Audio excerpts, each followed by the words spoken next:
dal Palacicogna ad Alberto Bazzerla per seguire insieme Came Treviso, Fortitudo Pomezia, match valido per la 14ª giornata del campionato di Serie A. È cominciato il match, possesso per Matteus, Ferreira per Gargantini adesso che tiene la palla, la difende ancora Ferreira con destro! André Ferreira fa 1-0, si sblocca il match dopo 1 minuto e 14 secondi. La Came è in vantaggio col gol di André Ferreira che prova la imbucata, viene anticipato Gargantini da Matteus, ma André recupera il palla, ancora André sull'esterno della rete, illusione ottica del gol qui per André Ferreira.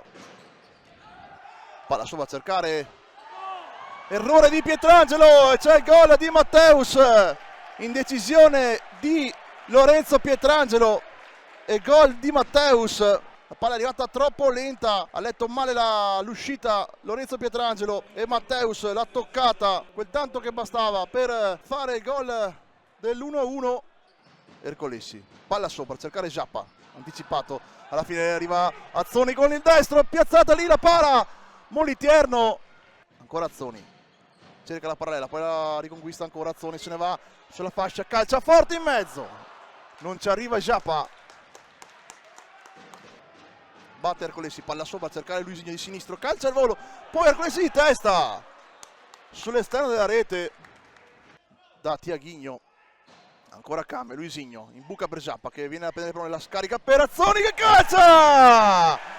Jack Azzoni fa 2-1, ottima la sponda di Giappa Vieira, come sa fare lui, e poi col destro Jack Azzoni fa 2-1.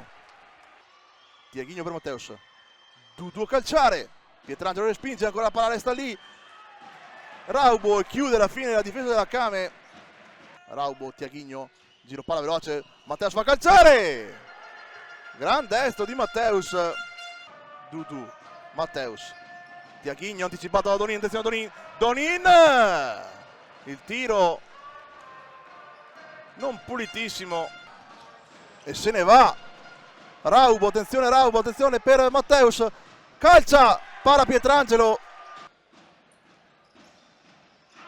Giappa per Azzoni, calcia, Moliterno a parare, lancio lungo di Pietrangelo per André, sulla corsa André con il sinistro, va dentro, non la tocca Antoniazio, la tocca appena. Calcia Matteus e Pietrangelo si tuffa e para in calcio d'angolo a 5 secondi dalla fine. Si comincia proprio ora con il possesso della Came. Donin, finta, se ne va Donin, attenzione, palla dentro, chiude Matteus, ancora Donin con il destro. A lato, ancora Tiaghigno, prova ad andarsene, se ne va Tiaghigno, attenzione, Tiaghigno. Serve Matteus, chiude Pietrangelo, ancora Matteus con il tacco. Si alza per la metacampo, Moliterno va a calciare lui, forte, la palla resta lì, attenzione, Pietrangelo para e poi calcia verso la porta. Azzoni, la recupera, Giappa, ancora Azzoni, calcia lui, la prende sulla linea. Quinto uomo del Pomezia, qui Matteus.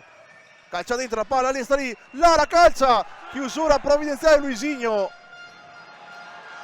Giappa recupera la palla, il tiro di André Ferreira. Antoniazzi, palla da giocare Giappa, calcia Ercolessi, recupera palla Antoniazzi, poi Luisinho, ancora Luisinho e Matteus gli blocca la gioia del gol, un errore più che un salvataggio, ma Matteus ha fatto il suo per il gol del 3-1, la partita rimane apertissima, ancora Pietrangelo, attenzione, Lorenzo Pietrangelo fa il gol del 3-1, un pallonetto probabilmente involontario, ma sbatte sulla traversa e tocca dentro per il gol del 3-1 è Lorenzo Pietrangelo. Ultimo minuto di gioco, Matteus calcia forte, Pietrangelo si distende e para in tuffo, si ferma il Pomezia, si sentono già i giocatori il match può ritenersi concluso. Qui la Kame torna alla vittoria, guadagna 3 punti, sale a quota 13 in classifica, vincendo 3-1 lo scontro diretto contro il Pomezia.